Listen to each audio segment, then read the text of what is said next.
Welcome back to the Wrong Advice Podcast. I'm your host, John Picciuto, and I'm very excited to have the one and only Mr. Teague Shoup on with us today. Teague, how you doing, my buddy? Good, good. How are you doing, man?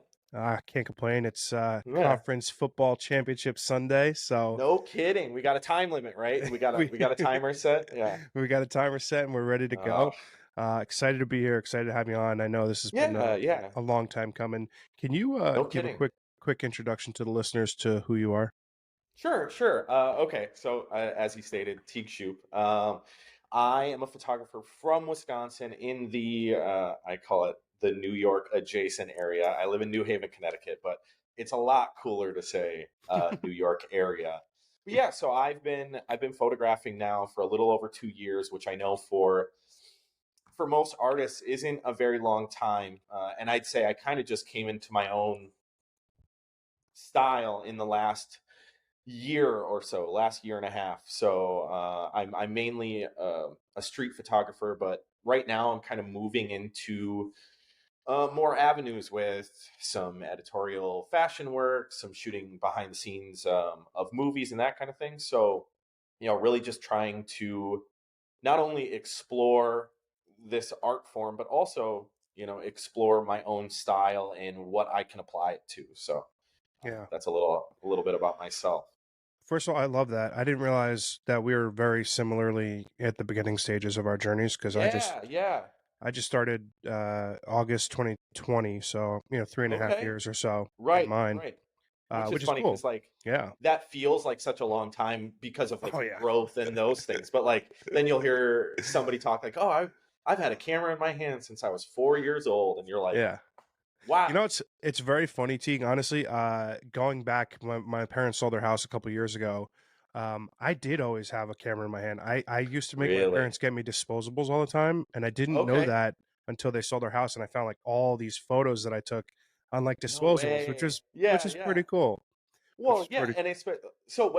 Also, what I mean, you don't have to disclose this. What year were you born?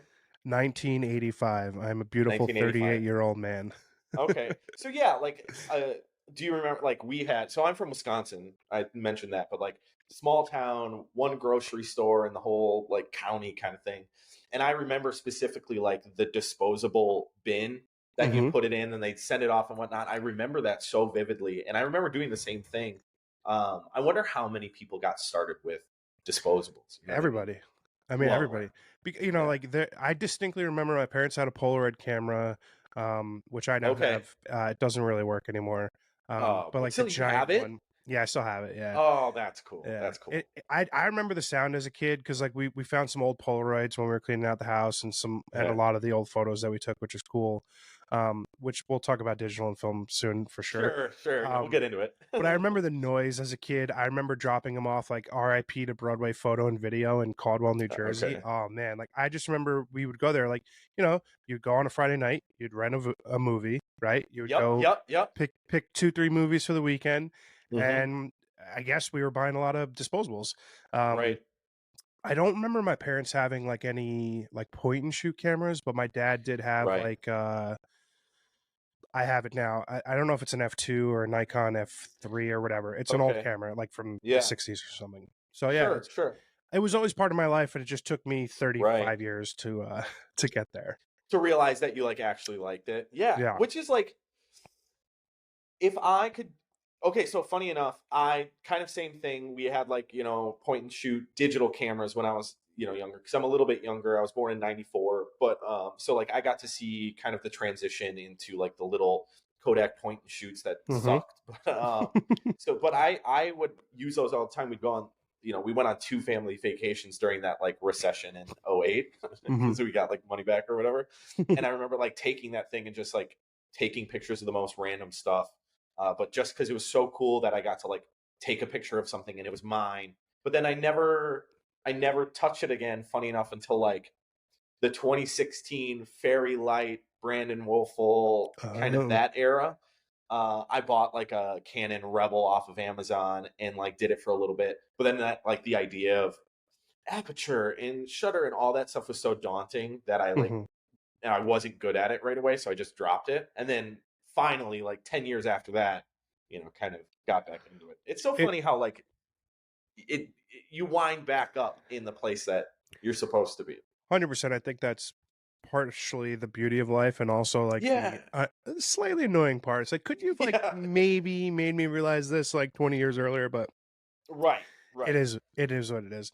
Uh, For sure. Obviously, it seems like it's always been sort of part of your life. But talk to me about the last couple of Somewhat. years as you've been obviously taking more seriously, getting more Yeah.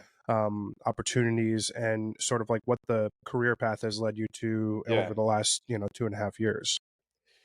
Um, it was kind of a strange and roundabout way of kind of coming into it. And I will say, like, shout out the pandemic, I guess. And you hear about that a lot. Like they talk about like the great leave of professional careers and whatnot. But like I never gotten to spend that much time just kind of doing nothing and spending time with myself.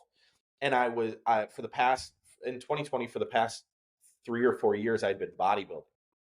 And a lot of that time, obviously bodybuilding, you're posting pictures of yourself. It's so much external, validation and stuff to do with like posting and posing and whatnot. And during that, I had like a revelation of like, oh, there's going to be a time where this fades, where my body that I'm getting attention for and putting self worth into is no longer going to bring me that same feeling. And I had a really like urgent need to create something external that didn't have to do with myself. Ooh. And funny enough, I got the idea. I was like, man, I'm thinking of like all these pro basketball and football players that take up golf in their later years because they can still be competitive for a long time.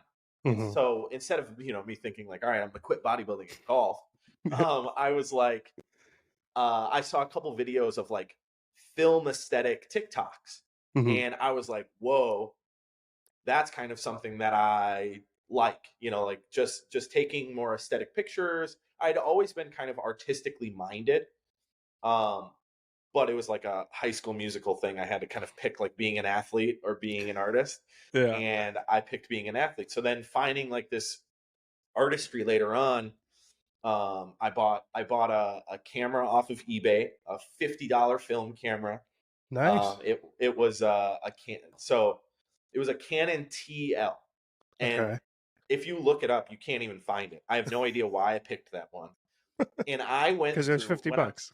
exactly $50, and there's like the TL, the QL, there's all these like I had a QL, one off. a Canonette. Yeah. Yeah, exactly. So Yeah. they're like there's all these letter Canon whatever, Mhm. but I got that, and I loved the idea of film.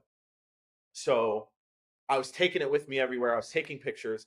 A, I didn't know that there were settings.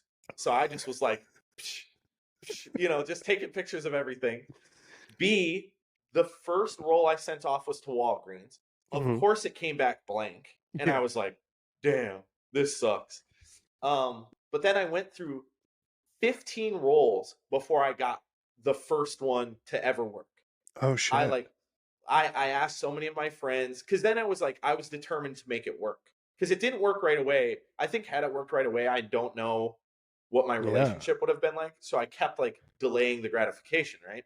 Yeah. So I'd like do two rolls, and one friend would be like, "Dude, it's the shutter speed. You got to mess with the shutter speed." So I'd mess with the shutter speed, and they'd be like, I'd turn it into Walgreens. They'd be like, "There was light, but there was nothing else," and I was like, "Okay, we're getting closer." Yeah. So then I asked another friend, and one of my friends was like, "You could tell what the pictures look like if you take the film up and hold it to light. You could see the pictures." So I'd shoot a roll, pull it out, look it up, and be like, "There's nothing. I screwed it up again." Um, Yeah. so In that very event moment. right, yeah, right, yeah, exactly. So in the process, I kept getting closer and closer, and then I was going to Wisconsin for Christmas with my girlfriend, and I brought a couple rolls. I had a Pentax K1000, Nice. um, and I shot these rolls. We went to a Packer Browns game on Christmas Day, Mhm. and I shot a roll there, and then we were walking around Madison, Wisconsin, and I shot a roll there, and they ended up coming out, Mhm. and I was like in it. That was immediately hooked. I've never felt anything like that from like hitting game winners in basketball, from like throwing touchdowns. to competing on a bodybuilding stage, like nothing Mm. felt like how I felt when I got those first pictures back. And then, I'll tell you a bunch of more stuff about, from now until then. But that feeling was pretty. Do you remember your first roll of film? Well, other than the Yeah. disposables. So film wise, right when the pandemic started, um, I had started a job like the I started a job March 9th, March 11th, we went fully remote. Sure. So I was home all the time, not doing anything except work and like Yeah. drowning in my inefficiencies as a person. Mm-hmm. Like it just was like very socially isolating, and I was with my family, and it wasn't like it was bad, right? There was nothing, Right. like when Yeah. Yeah. anybody who was single during the pandemic can relate to the Yeah. fact that it was just like a very bizarre time.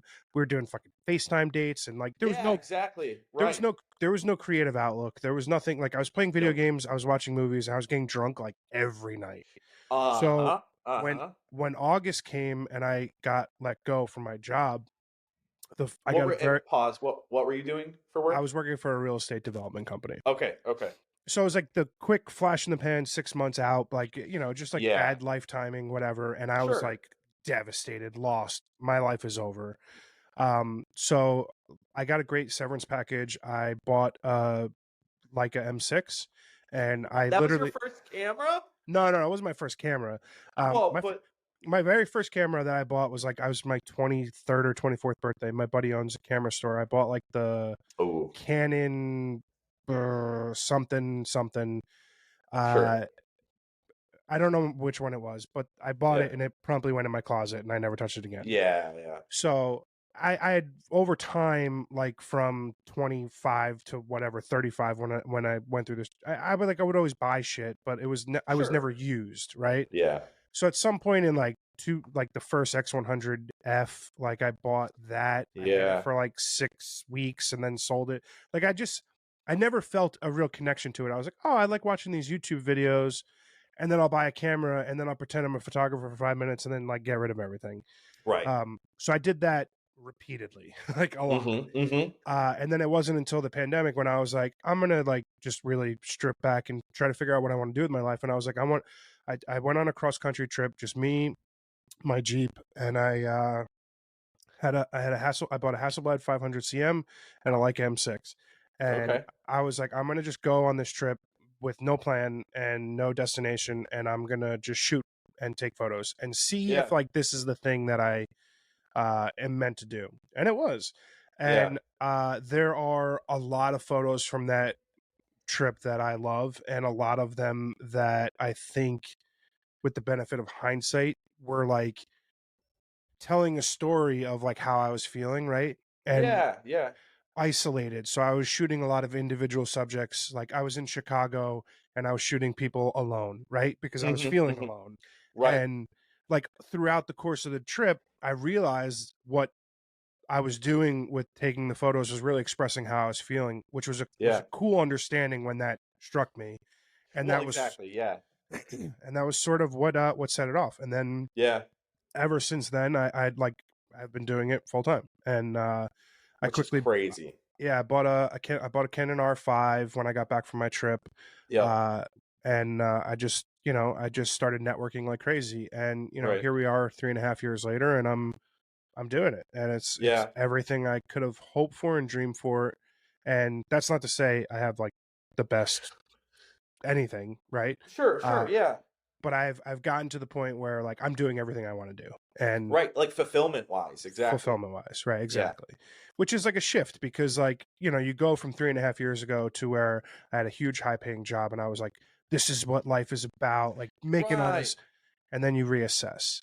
Yeah. um what was the photo for you on that trip that like triggered for you? Like, do you remember the So specific image? yeah, and I'll send it to you specifically after this. But so like I said, we were walking around Madison, and it was there's this thing when you're photographing, and I'm obviously sure that you've come across it a million times. Where like you were like supposed to leave, but you decide to go down a street that you don't normally go down or whatever, and then all of a sudden it's like divine timing. You're like, holy shit, of course, this is the thing. So that kind of happened for us. We were around the Capitol in Madison, and it was really foggy. It was like the day before. It was Christmas Eve. There's no snow on the ground in Wisconsin, which is very weird. Mhm. And we were about to leave, and then there's this terrace overlooking, I think it's a lake, but I don't remember specifically. There's like a body of water right next to the Capitol. Mhm. And we were like, let's just go over there and look. Well, we go over to look, and obviously it's foggy. You can't see anything past 20 yards.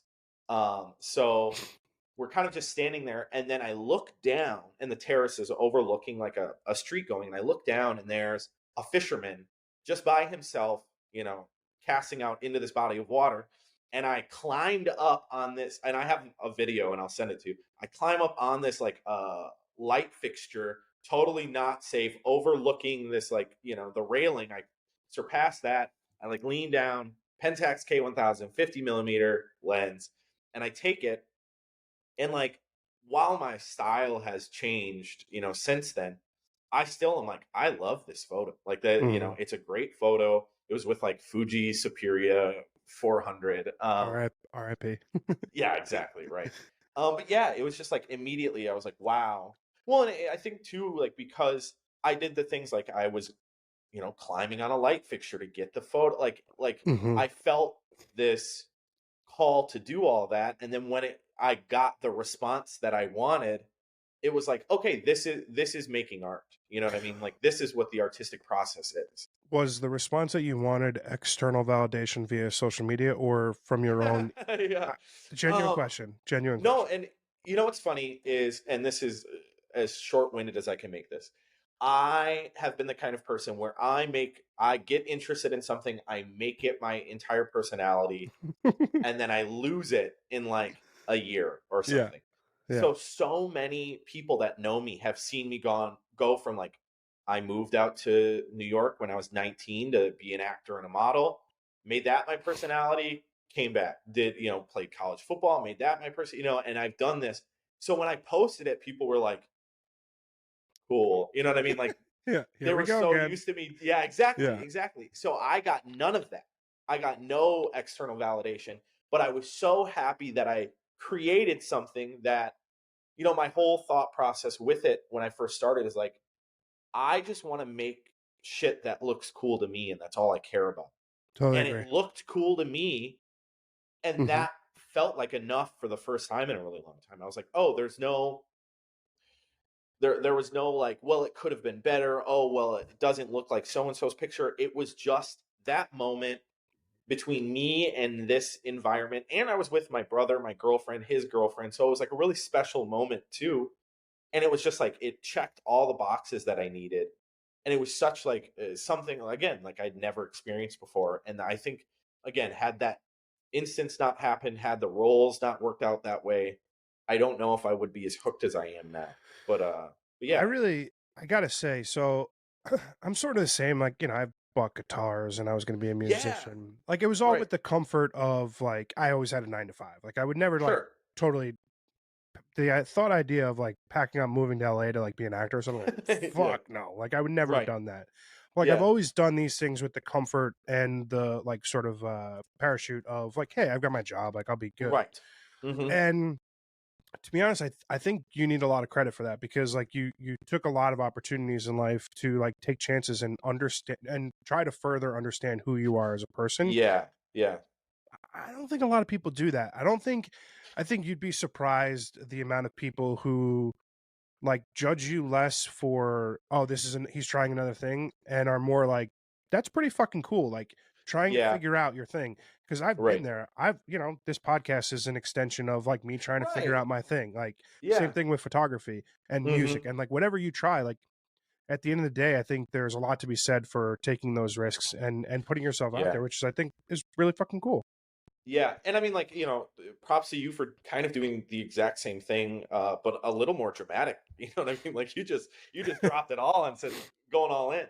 But I think, yeah, I think like with doing that, like, sure, it sure would be nice to have a lot more stability, Hmm. because I've done this a lot. I'm a Yeah. very much like pack it up, restart, move across the country kind of person, which has been awesome sometimes, sarcastically.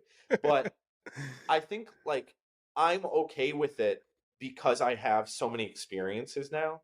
And like Hmm. it's cool because I have a lot of stories and like, you know, a lot of things and friends and whatnot have come from this thing. And I think in the grand scheme of things, you know, I hold that to be a lot more valuable than like, well, if my car breaks, I'm walking to work because I can't afford to fix it, kind of thing. Yeah, That stability would be nice every once in a while, but like, yeah. you know, I think experience one of the wise, great I think one of the great lessons that I've learned in life is that the what's it like life is what happens when you're busy making other plans.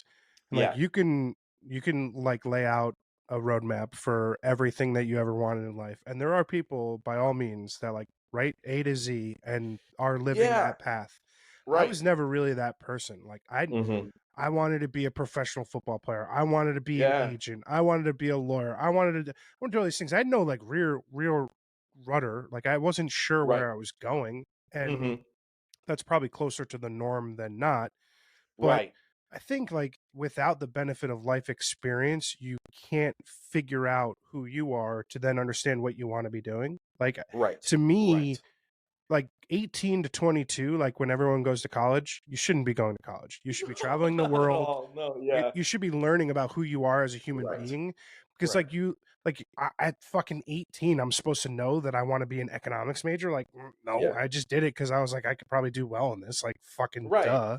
You know what I right. mean? And you like you're googling like the net worth of the average. Right. You're like, how what is the average income of a, you know, Yeah. exactly? And you're like, Yeah. this seems like it would make money. Now at this point in my life, I mean, listen, there are jobs that I take for paychecks, and that is Yeah, because I have rent to pay. yeah, exactly. I've been blessed with the ability to do well in the last couple of years as I've made this my full-time career, and I think I'm Right, lucky. But like I do a million things. It's not as sure. if like I'm just sitting here and like maybe someone will call me on Monday. No, like I'm like Uh, fucking chasing down opportunities. I'm like it's constant. But like I think you're if you just don't DMing Instagram models. That's it. That's all you're doing all day. right, no, actually I only wait for them to Let's DM shoot. me. Yeah, Yeah, exactly. Right, it's right, just right, like, you gotta wait for them to, yeah, right, exactly. right. But no, it's like this is like a creative lifestyle is really difficult for people because I don't think everyone understands that it's not like I hate the fucking term entrepreneur, but like if you don't have the drive to like start a business Right. and create something from scratch, you're not going to be successful. Sure, I've sure. always been blessed with the ability to just do shit and like Right, this podcast. Hey, I want to start a podcast. How do I do it? Boom, boom, boom, boom. right. Do it. If Yep. you don't have the ability to like sort of maintain that like balance between work and life, you it's tough to be in these kind of jobs, which I think Right. is what ultimately weeds down the people who are capable of doing it. Hmm. um as of late you've been doing some pretty cool shit. You mentioned that you just shot your first BTS for I don't know if it was a Yeah. movie or a show or whatever. Yep. Movie. I've done a couple of those jobs. I think they're the most fun. I think that's like Yeah. Yeah. I mean, that's like sort of the we're similar. We both love street photography, and like did Yeah. equally. That's sort of like the path that I'm trying to go down as well. Right. Tell me what that experience was like for you, because we both love movies, so it's like I feel Right. like we can, yeah. Yeah. No, and that's I genuinely think it is. I mean, and I will say, huge props to Ben, the director. Kind of a little bit how it came about. I asked a friend how to like get into the industry, kind of thing, Mm-hmm. and he mentioned he's like, go on Indiegogo, go on Kickstarter, look Yep. at movies that are looking for funding around you, message them, Mm-hmm. ask if they would like behind the scenes. Now, there's a lot of debate on whether you should offer your services for free or if you should get some money. I am not a professional photographer yet. Mm-hmm. I am in the sense that I've made money from it and Mm-hmm. I'm decent at it, but it is not my job. So I knew that I need to take a chance and maybe do this one pro bono. And I reached out. There was the first person I reached out to about this. He said yes. I came. I shot on 3 days. One was in October, and then 2 weeks ago I shot for 2 days over the weekend. And it was genuinely like I had another one of those moments like, oh my God, if I can somehow do this for a living, Mm-hmm. I don't think I would ever think of this as a day of work ever. Like it was such a Yeah. blast. They were so kind to me. The director, actually likes my street photography stuff, and he was like, just do that. Yep. Just do that thing here, and that's all you have to do. And it ended up being like A, some of my best work, B, the most fun I've had photographing. And see, like you said, we both love movies. And so just getting to see, because I'd never been on set before. So Hmm. getting to see how it's made is also like, it's like, okay, I get to be on set. Cool enough. I would love to just do that. But I'm also getting to like document it too. Good Lord. Like, can I, Yeah. all I can ask for more is to eventually get paid for it. So, Hmm. what have you I done in that realm? so I've done a couple. Real quick. So first of all, the Sure. debate on free versus paid. Uh, Yeah. People have this conversation ad nauseum, Yeah. and Yeah. the thing that bugs me is that like we are all in different circumstances and what we're like afforded the opportunity to do, right? Yes. So if you're in a position where you can do something for free because Yeah. you want the opportunity, Hmm. why is that a problem? Like I people don't look at know. that like, oh, you're taking away a paid up. No, no, no. If they're gonna Right. let you do it for free, they're not paying someone else to do it, right? Yeah, exactly. That's Right. Yeah. very seldom not the case. Um, Right. and I think it's important for people to understand that if you are in a position to be able to do something for free and it's going to be something that you want to do, just fucking do it. Like Right. Yeah, why exactly. we have in our minds that this is taking away or whatever detracting from no. Right. I've never been offered an opportunity to do something for free that people were going to Yeah. pay me to do. First Yeah, of all, like exactly. let's Right. call a spade a spade. And Yeah, right, right. I just like I love that debate because people get like all up in arms and defensive about it, and I don't think it's like a fair like argument, right? Like No, I agree. I agree completely. so And like I and good. you can go, yeah. I would say I like that you did it for free because you don't have the experience, you never done it before. How am Right. I supposed to articulate to you that you should pay me a certain amount of money to do something I've never done before? Right, exactly. Exactly. And funny enough, he was talking about it. He's like, I just don't think we have the because it's a like a crowd-funded Independent, yeah. project. And they were like, I just don't think we have the budget for it. And I was like, okay, so here are my options. One, ask for Don't do it. money, Yeah. don't get the job, and don't get to do it, Mm-hmm. or do it for free. It's in the area I'm in anyways. I'm not losing money by doing this. Mm-hmm. And now, guess what? I have it on my resume now that I've done this. Future people don't know if I got paid for this or not. It's not going to say on the bottom, did for free. Mm-hmm. They're going to see that I shot behind the scenes for a movie. And now I have this on my resume. Now it's Mm-hmm. on my website. Like, that is why I did it, Mm-hmm. I you totally know? agree. I've done things. I seldom do things for free now, just because I've been doing this long enough Right. Yeah, exactly. where Yeah. I would have to be extremely selective about something that I do for zero because Yes. I'm compensated quite well for the shit that I do. The Hmm. idea of doing something for free now, it would have to. I don't even know what the opportunity would have to It be would for have me to to be a do it. big opportunity, though. Yeah, It would exactly. have to be something crazy. All Yeah. that is to be said is I still to this day will tell people this is my rate for this Yeah. job. If they say our budget is X and I'm okay with it, I'm going to do the job for less. Exactly. Yeah, exactly. People from a business perspective need to make those decisions for themselves and then also not fault someone for doing that. Like Right. that's my high horse, like Yeah. Well, no, and I think soapbox. Yeah, and I think that's like like you said, you mhm, said um you said like it's circumstantial, right? Like totally. it's like there's someone I know that got reached out to by Kodak to do Hmm. like partnership stuff with them, and they like were like, well, what are you going to pay me? And it's like, well, it's I'm sorry, it's fucking Kodak. You know what Yeah. I mean? Like you're a film photographer. Like at least get your foot in the door. Don't worry about money now. And then like Okay, so this is one of those well, instances where we can have a friendly debate about this.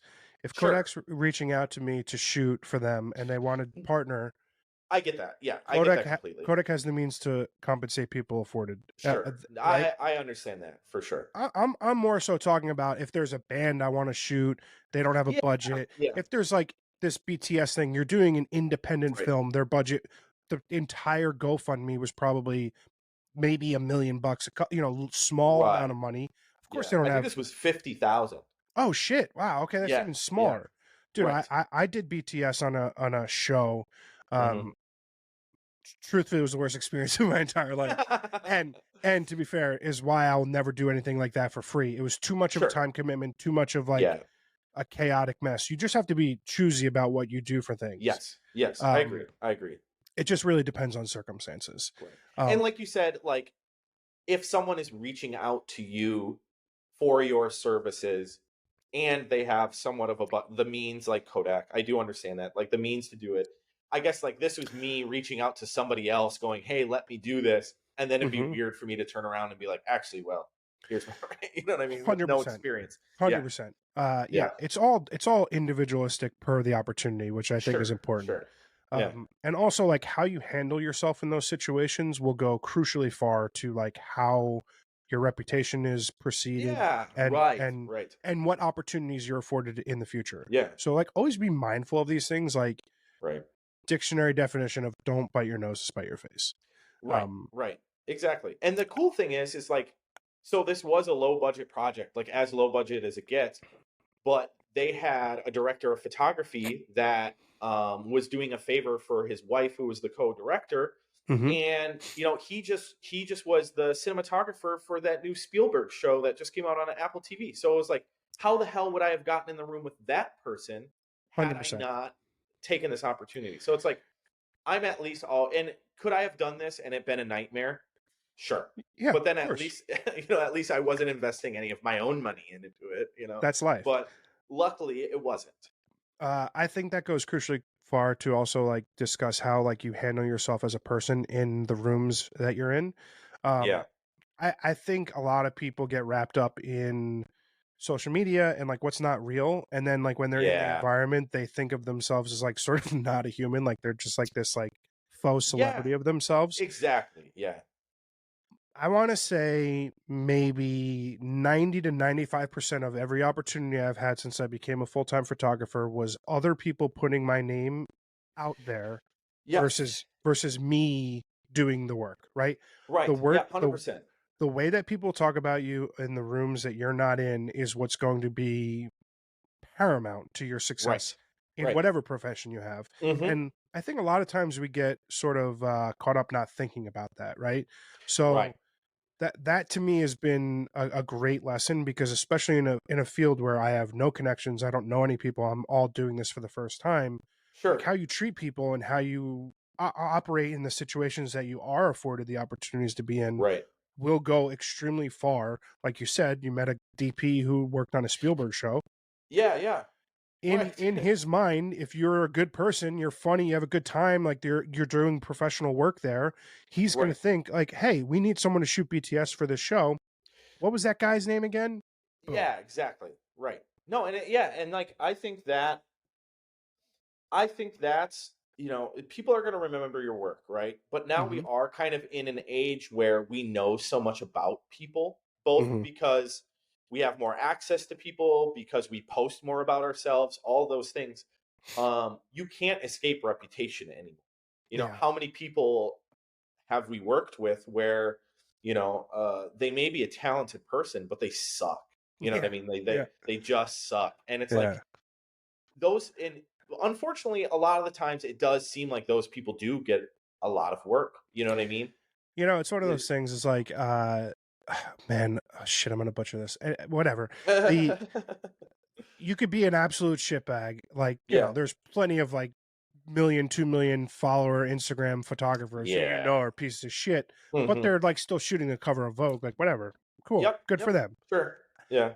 I think as I get older, the things that I care about are less of like what I'm doing and like more of how I'm doing it. Like Yeah, yeah. you mentioned artistically the street photography thing. Like I think my documentary photography artistic style is what has gotten me a lot of opportunities to do BTS stuff. To Right. do like I'm shooting a show in a couple weeks for a major brand, and I'm shooting all their BTS Yeah. because they like what I did last year. And like Yeah. if I'm much more focused at this point in my career of honing my artistic voice and less Mhm. like worrying about, well, why haven't I shot a cover of something yet? You know what I I mean? agree. I agree. Yeah. And I guess that is a conversation that, we can have here. And I will say, prefacing this, I know that this is I promise this is not coming from an entitled place, because I am not inflating my self-worth or whatever. But I am so much more interested in people seeking out my aesthetic and like, or I hate the word aesthetic, but my thing Hmm. more so than me trying to fill the needs of some other company. Totally Now, agree. I get that you have to work to do that. And I also get that that's why I haven't made money from doing this. But it's kind of that thing like if I am just doing something because, I am just translating something for someone else, it's just as meaningless to me as working as a middleman in a corporation.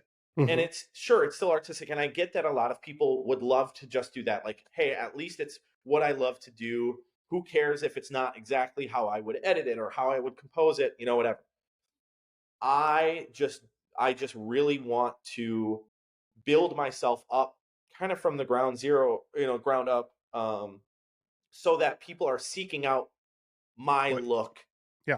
that and so I'm in the process of exploring that. Like, how can I, garner that attention or garner that need from other people that they want my thing, Hmm. more than the opposite. But So I totally agree with you. I think, like most photographers, that's the thing that I've struggled most with is like identifying my voice as a yes, photographer right, and what I want like a photo of mine to look and feel and say. right, And that is an evolving situation. 100%. Um, I was on a week or two ago with my buddy James, and I was like, when I'm scrolling Instagram and I see one of your photos, I don't need to see the name to know that it's your photo. And he Hmm. surprised me when he told me that he was really never felt that way. Like he doesn't feel like Wow, he's yeah, got like his look or his feel, and right, that surprised me. yeah, Similarly, when I'm scrolling my feed and I see your photos, I know that it's you without seeing your yeah, name. And right. you said you're working on that as well. How has the process of trying to unfold your artistic voice matched up to like sort of what that process has been like over the 2.5 years that you've been doing it? Sure.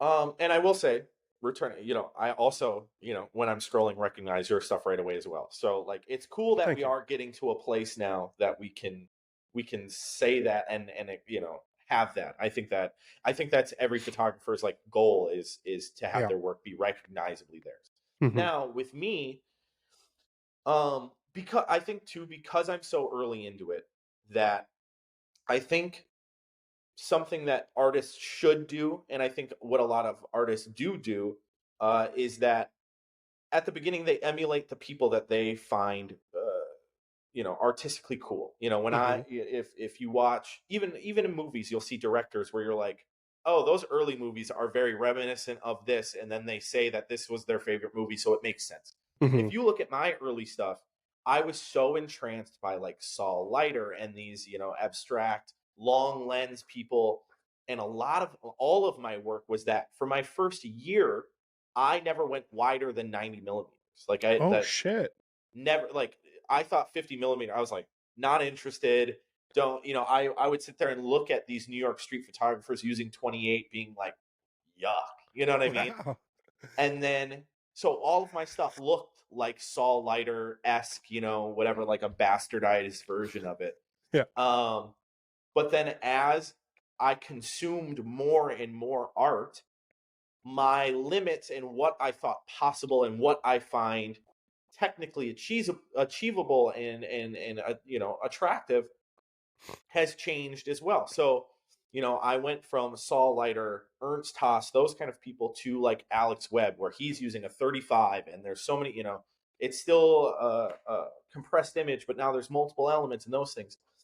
And I think that has given me a lot more voice than just being another person with an 85 millimeter lens shooting a sole subject kind of thing. Because I think you see Hmm. that a lot, Yeah. and I think that has done more for me in my exploration of my thing than anything. Because then now I'm watching movies and they're using 12 and 18 millimeter lenses, and I'm like, holy shit, this is so much that I never even thought possible, and now I'm finding that influence in my work now, and I think it's going to be really cool, if the world is still revolving in 10 years, Yeah. 20 years, to kind of look back at my work and being like, oh, that was my Alex Webb phase, oh, that was this phase, and hopefully by then it'll be like, now it's just my thing, Ooh, you know I like um that.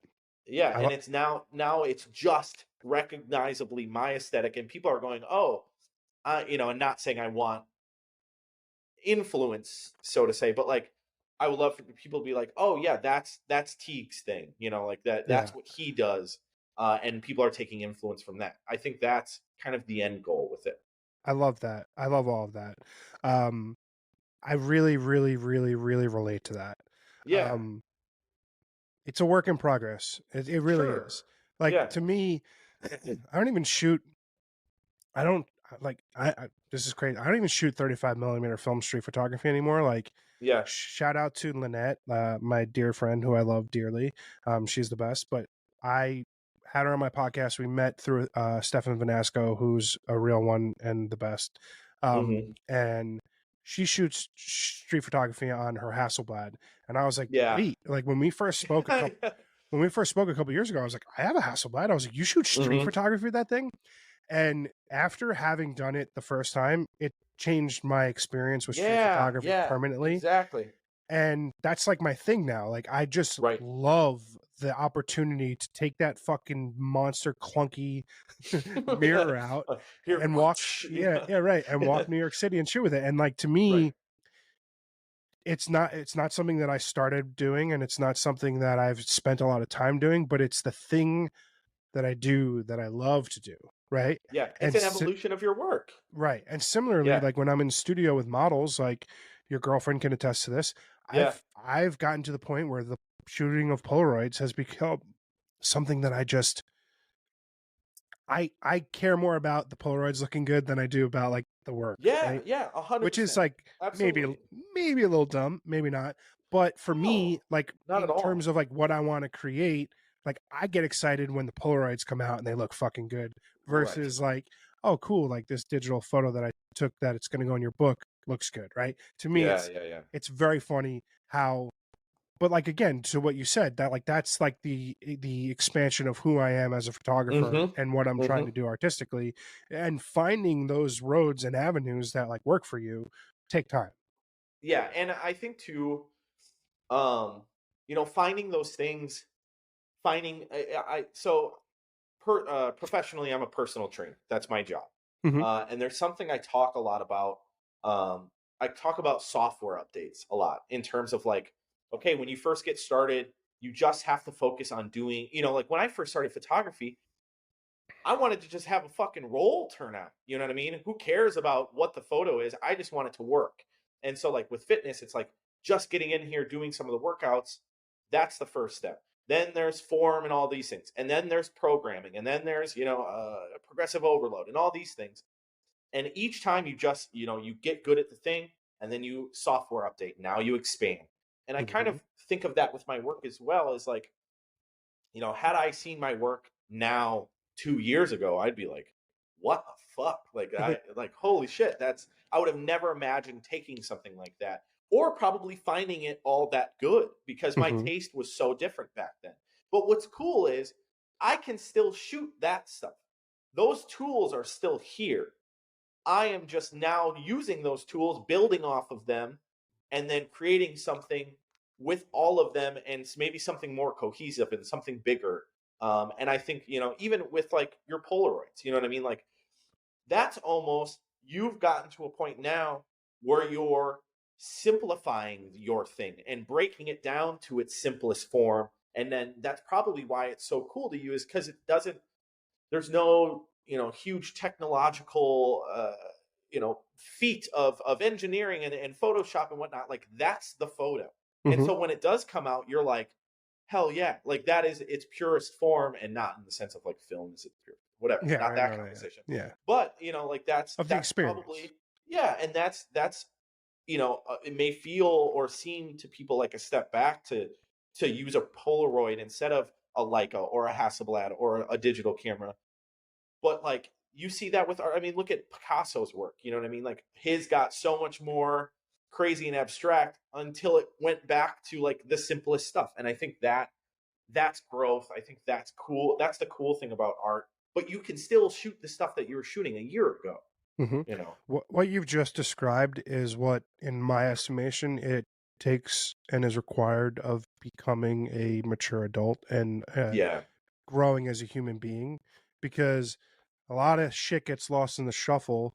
But if you learn and you have an experience and you're able to take that lesson from that experience and grow and move Yeah. on and take whatever life has taught you in the moment, whether it Mm-hmm. is a great success or a great failure, if you're able to take the lesson from those moments, and this could be anything, work, Yeah. life, Right. Yeah. Yeah. creativity, relationships, whatever, Mm-hmm. if you can take those, put it in your tool bag, and then take those lessons and then be able to grow from it, I think Mm-hmm. ultimately that is like what it means to be human and grow, Yeah. which I think Exactly. is such a beautiful thing that you just said, because it gets lost in the wayside. It really does. Yeah. Well, especially with art, and especially if you're trying to make a living off of art, you're sometimes you're not thinking of the process as much as you're thinking about the product. Yeah. And when, if you are mindful of why you're doing the things you're doing. Now, I will say I'm neurotic. I constantly think about this stuff. I can't help but like if I take a picture, I go, why was that interesting? Oh, I trace it back to this movie I just watched 6 months ago. Like that's just how my brain works. Hmm. But if you're not doing that and you're just kind of doing things and following a trail of smoke, I think sometimes that's where people plateau, is because Hmm. they end up just following the momentum that they've created for themselves instead of like, Assessing. yeah, exactly, assessing and taking step by step and knowing where you're going and whatnot. I think that I'm thankful that I've done that, because I think it's created a path for me where I'm doing a lot better work than had I just stayed not complacent but mindlessly doing things. Hmm. But yeah. I think with the benefit of time and age, you get to an understanding of that whatever great successes and great failures you have in your life, they are inevitably leading to the same place, Yes. which unfortunately is no longer being alive. Right. Yeah. So Right. Right. over the course of your life, you're going to be have the highest of highs and the lowest of lows, and how Hmm. you're able to take the lessons that those benefits and negatives have for you is what inevitably gets you to a place of comfortability in your own skin Right. that I Right. think thankfully I've reached at what I would hope is like an advanced early timeline. Like Sure. Sure. a reoccurring thing early on in this podcast was like, could 25-year-old John have learned the lessons that it took 35-year-old John to experience? And I've Right. come to the realization that no, you Right. cannot. Right. Mm-mm. Life unfurls for you in a way that is on your own timeline, and your experience is what it is when it is. And as much as we would love to like have that remote control from click, that's not how it works. Right. Yeah. and i Exactly. and I think that in a lot of ways that's the beauty of life, and that's also like Yes. what makes it super hard sometimes. But Very hard. Very hard. being able to have the experience and learn, either whether it be artistically or relationally or work wise, whatever, is what inevitably gets you to be able to be in the place to create the things that you want. Yes. Yes. And I think that's what surprises me a lot about people who aren't exploring just not their, but exploring their interests further. Hmm. It's funny, I think about that very thing, and I had a moment, it was 2 years ago, actually 3 years ago, where I heard an album. It was Long Season by Fishman. It's a deep cut. I heard this album and I had a realization that this at the time was the greatest thing I'd ever heard in my entire life. I was like, wow, again, unlocked something. This is something I didn't think possible. But I thought, had I listened to this even a year prior, but let alone 10 years earlier, I wouldn't have liked that at all. And I think Hmm. it's strange when people don't dive into things further, where they find something they like and they're like, I found my thing that I like, and I'm just gonna, if it's an artist, if not gonna name names or something, but like, if you find an artist, whether it's like a radio played artist, and you're like, well, I'm good. I'll this is just listen to this. this is Yeah. cool. I'll just listen to this for the whether they have like a big enough discography to do that. But like, it's the same thing with like, we're talking about movies earlier. In the last 2 years, I've watched more movies than I probably have in my entire life combined. Hmm. And it has done so much for me artistically, but also as a person. Like there's just like I not to say I'm smarter than anybody else, but I'm certainly smarter than myself 3 years ago for Oh, having explored these things too. love that. So it's like I think so many people get comfortable in that first or second layer of themselves. Yeah, complacency. And yeah, and then and because don't get me wrong, it's taken a lot of scary stuff to get to the point where I'm at. But like Hmm. now I'm obsessed with that. Now I'm almost doing it to a fault where I'm like, I need to find the newest artist or like trace the lineage of music, musicians back to my influence, those kind of things. I'm like almost doing that too much to where I'm like hunting nuance and novelty. Yeah. Um, and I need to maybe like rewatch some movies every once in a while, kind of thing. But yeah, I don't know. I think what you were saying too, like that is life. That Hmm. is life is exploration. It's self exploration. You have to find out, you know, why you get mad when you see a certain commercial, or you know what I mean. That's what's interesting, and I think that's what makes good artists as well. Like if you listen to any of, I'm sure any of the people you've been influenced by, if you listen to an interview by them, you're like, wow, they're operating on a different wavelength. And it's, maybe sometimes it is because they're more intelligent than us or whatever, but like a lot of the times it's because they've taken the time to explore what makes them an artist. And I think Hmm. that frees up so much about yourself. And I think you were saying that too about when you left real estate and started, all of a sudden you're like, oh, these pictures that I'm taking, this is me not projecting, but finding the loneliness in the world that I'm feeling internally. And I'm Hmm. sure that did a lot for your introspection. Hmm. Yeah, Yeah, I don't absolutely. know. I think that's important. I totally agree with you. I think the great understanding that we're all human going through this for the first time, like Yeah, yeah, yeah. whether whether it's your 70-year-old parent or a 55-year-old whatever, or a 12-year-old or whatever, like when you like understand that we're all kind of doing this shit for the first time and making the Yeah. best of it, I think you can kind of like give a little bit more grace for people to maybe not be on the same wavelength as you Right. emotionally or mentally, Sure. or have the same understanding of like, your chapter 2 is not the same as my chapter 7, and Right. like we're allowed to Yep. disagree on things, but like we live in this echo chamber environment that doesn't allow for discussion or dissertation or disagreements. Sure. And Sure. unfortunately, the inevitability is that it leads to the collapse of society and Yep. all of Yep. that Yeah, inevitably. sure. Right. But if we're But able we're to, gonna be there with a camera. No, I'm just yeah, right, kidding. documenting the fall of all Yeah, of it, right, exactly. Yeah. sure.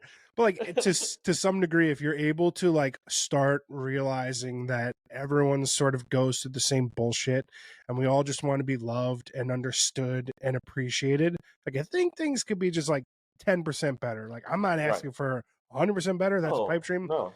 but it is a reality that we are all just fucking monkeys trying to figure the shit out, right? Right. Right. It is what it And is.